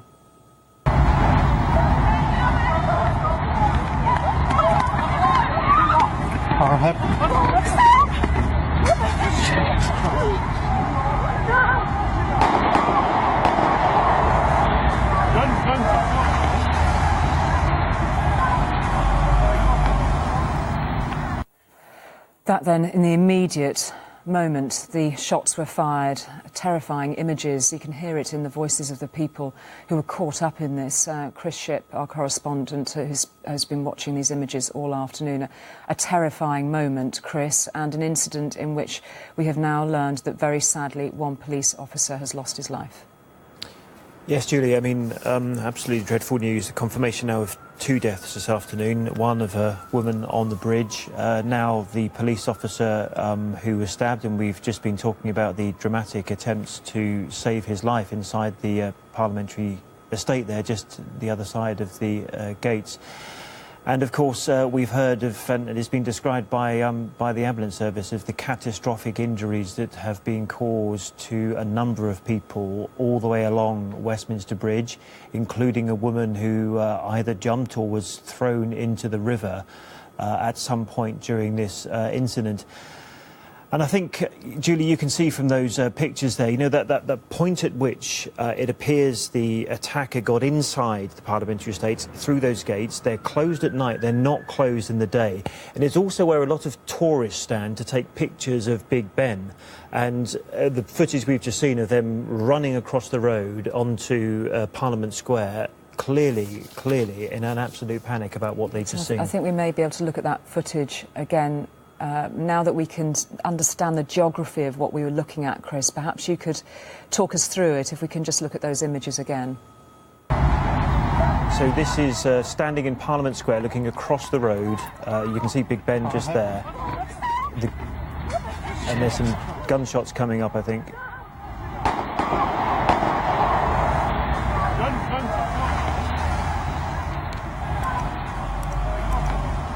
And you heard them, you know, those people screaming.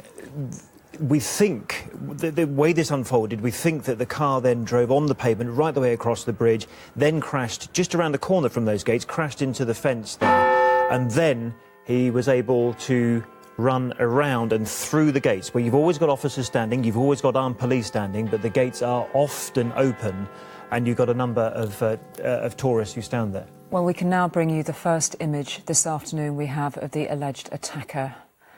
An image taken in Palace Yard in the moments after the incident in which the police officer had lost his life. These images, of course, shocking to see so close to the Palace of Westminster. Chris, your first impression here, and of course Glenmore Harvey alongside me, security expert, the identity of this man, paramount importance at this moment too. Julie, I mean, you can tell from the cobbles there, that's inside the Palace of Westminster, that's inside New Palace Yard. It's confirming what we've been talking about all afternoon, that he's somehow managed to get through the security at the gates there. And this is the point at which he's put onto a stretcher and taken into an ambulance. We still have yet to have any confirmation of his condition. But this was where he was shot. So had he gone another, 100 metres, he would have been inside the building of the House of Commons. And yet, as you can see, he got quite a way into New Palace Yard. Glenmore. I think the thing is that the dreadful carnage that happened on Westminster Bridge, you couldn't have protected. It could have happened on any bridge. My concern, and the concern of the parliamentarians, is going to be what happened when he got inside.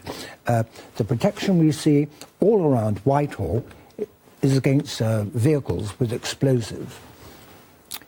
One of the things that you mentioned, Chris, that if you get inside those gates, there's nothing stopping you when you get into Westminster Hall. If you go in as a visitor, after you've gone through security, you just wander in. There's no one to prevent you going further. Right. And that's because you're meant to be able to go into Parliament and go up to Central Lobby and demand to see your MP. That's our sort of democratic right. And this is the point at which I think this security here has been breached. There are little fences there that separate the pass holders for the Palace of Westminster, so MPs, their staff, journalists like me, and the public visitors, right. But they're small fences. They're nothing that wouldn't stop someone who was determined to get in and go further. A determined person can go a long, long way.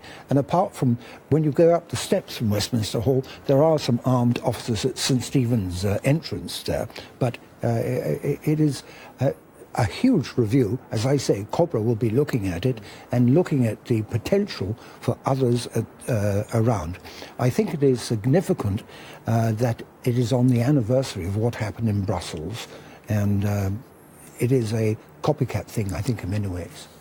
So the live shots then of Big Ben in the evening, spring sunshine, a view across Westminster Bridge, which has been the scene of such horror this afternoon, in which we believe 10 pedestrians were injured, some of them with catastrophic injuries, it has been reported.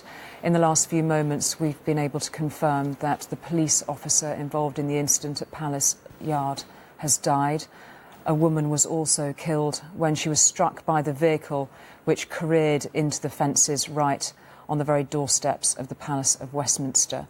In the next few moments, we're expecting a statement from Scotland Yard, who stressed earlier this afternoon that they were treating this as a terrorist incident. They would not speculate as to whether their operations were still ongoing at that stage, but we've had unconfirmed reports that there are still officers within the Palace of Westminster searching the building in case there has been another assailant involved. Now, live images there from Westminster can show us there then the view back to the Houses of Parliament, Chris. Julia, it looks like MPs themselves have just been informed of the death of the police officer. Apparently the Deputy Speaker has made an announcement inside the chamber where many of the MPs have been carolled throughout the afternoon since the Palace of Westminster went on lockdown. There's also a statement from the Chancellor, Philip Hammond. He says he's shocked by the attack around Parliament. The thoughts are with the victims of this horrific attack, and we are talking here about an attack at the very heart of our parliamentary democracy. Indeed, we are waiting to hear from Scotland Yard within the next few moments, but we're also just learning that the President of the United States has spoken to Prime Minister Theresa May about the attack this afternoon. The President's spokesman, Sean Spicer, has said, they've said that they condemn today's attack. The US Secretary of State, Rex Tillerson, has said, on behalf of the United States, I express my condolences to the victims and their families. The American people send their thoughts and prayers to the people of the United Kingdom. We condemn these horrific acts of violence, and whether they were carried out by troubled individuals or by terrorists, the victims know no difference. That is the latest detail that we've had this afternoon, that Donald Trump has spoken to the Prime Minister, Theresa May, who we know will be chairing an emergency committee, Cobra, this afternoon into this evening, no doubt, at Downing Street itself. We're also learning that hundreds of people who were evacuated from Parliament were actually taken into Westminster Abbey. There were ministers, MPs, peers, tourists, all caught up in Westminster Abbey, and they were addressed there to try to reassure them An email address and a website has been given out by the Metropolitan Police. There'll no doubt be details very shortly so that eyewitnesses can supply any images or information they can have. But apparently a prayer was said within Westminster Abbey this afternoon, all of those who were evacuated to that building for those caught up in the attack. And very sadly, of course, in the last half an hour, we've learned that the police officer involved has lost his life. A woman also died at the scene where the car crashed just over Westminster Bridge, where it had already hit almost a dozen pedestrians. And just as we wait for that statement from Scotland Yard, no doubt further details of what unfolded right on the doorstep of Parliament, Chris. You know, a moment to take in the scale of this. This is an attack right at the heart of our parliamentary democracy. Yes, Julie, you remember, I remember when, on the day that the MP Joe Cox was killed, and there was just this sort of hushed silence in Westminster as MPs realised that one of their own had been murdered in the horrific way that she was. This is clearly something that's got very, very close to them. One of the police officers who protects them day in, day out, in and around the Palace of Westminster has lost his life. Another woman on the bridge also has been confirmed killed. And I think, you know, there will be time for questions, clearly, but from the sense, and I'm looking at my Twitter feed all the time while we sit here, Julie, my sense is MPs are absolutely shocked and angry by this. One SNP MP has just tweeted that she's beyond angry that this police officer who is employed to protect them has lost his life in this attack. And an MP and minister himself tried to help at that very scene. Yes, and we were looking at pictures earlier, weren't we, of Tobias Ellwood, the Foreign Office minister, who tried to save the life of that police officer, tried to give him mouth-to-mouth resuscitation, tried to stem the blood. A witness there told me that the police officer had multiple stab wounds, and clearly he and the paramedics did everything they could, but they were not able to save the police officer's life. Two more moments of detail just to bring you that PA are reporting that the attacker was reportedly armed with 2 large knives at the scene of the attack. There were school children in the Palace of Westminster at the time, alongside MPs, of course. It was functioning on its normal Wednesday, a very busy day in Parliament, of course, after Prime Minister's questions. And we've also just heard from the Scottish First Minister, Nicola Sturgeon, who has said, "My thoughts are with everyone caught up in the dreadful incident at Westminster today, including the emergency services who responded bravely to ensure the safety of the many people nearby." Following the incident, the Scottish Government has been liaising closely with Police Scotland, and the Cabinet Secretary for Justice has been briefed by the Chief Constable. They are in regular dialogue with Parliament, extending her sympathies there. We can cross to Parliament itself. Still in Parliament this afternoon, our political correspondent Libby Vina. Libby. Yes, I'm now in Westminster Hall, the historic heart of Parliament. We've been evacuated here from the press gallery. That happened about half an hour ago. And now there are several hundred people here, including journalists and MPs, as well as House of Commons staff. We've been told that officials really want to find out who was where when this incident began and led to this horrendous, bloody conclusion that we've witnessed from the press gallery in New Palace Yard. The police want to talk to people about what they saw and how that event unfolded. We're being held here. We don't know exactly. We seem to have lost Libby, unfortunately, there, giving us the latest details from inside Parliament itself. I don't think we can return to her because we seem to have lost the sound on her voice there. Of course, Westminster Great Hall, Julie, as Libby was explaining, is the oldest part of the parliamentary estate, but it's also absolutely ginormous, and it's quite possible that's why they've chosen to get as many people as possible inside there as they can. And Libby said she was evacuated from the offices that we have, our ITV offices on the floor of the House of Commons, known as the Press Gallery, and it looks like everyone's been held inside Westminster Great Hall. Glenmore, you had some observations as regards to the security. I was thinking that the security initially came about, you were saying, Chris, beforehand about Joe Cox's death and how people reacted. But if I go back a little long before that to the assassination of Very Neve, 1979, who was blown up coming out of that Parliament car park, and security improved. But I'm sad to say, I think it really has to be reviewed again following what has happened today. Thank you very much indeed, Glenmore Harvey, a security expert who's been with us this afternoon. We can cross, I think, now to Westminster Bridge and our security editor, Rohit Katre. We're awaiting a statement from the Scotland Yard, so we may need to cross to them, Rohit. But what do you have for us? Well, they'll be responding, we think, to this news of the death, we believe, of a police officer just along the bridge here. Deaths of police officers in the line of duty are incredibly and mercifully rare in this country. Other details are emerging also about the weapons that were used by this suspected attacker. We're talking about knives, it's believed, but also a vehicle. And in those two methods, we are now joining together, it seems, the tactics, the methods used by lone wolf attackers that we've seen across Europe and also in the UK too. Rohit, thank you very much indeed for that. I know that you've spoken to very many eyewitnesses who were caught up along the bridge this afternoon.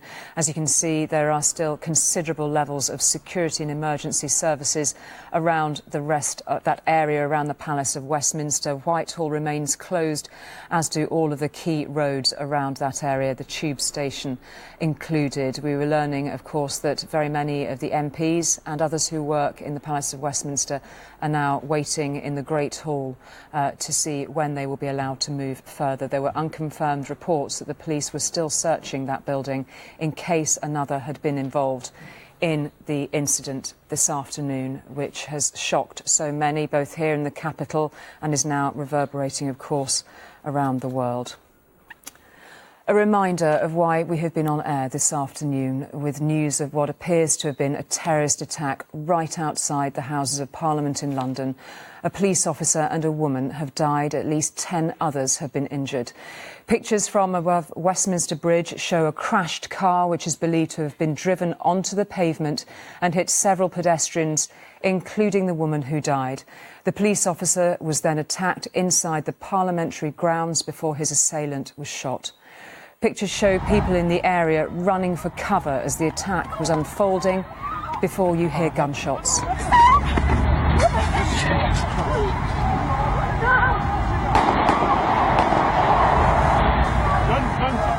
As the injured were treated, Parliament was suspended. Police say they are still treating this as a terrorist incident and a full investigation is underway. The Prime Minister, Theresa May, is chairing a meeting of the government's Emergency Cobra Committee this evening. Well, coming next, the news where you are, and we'll be back with more just after 6:15. Until then, good evening.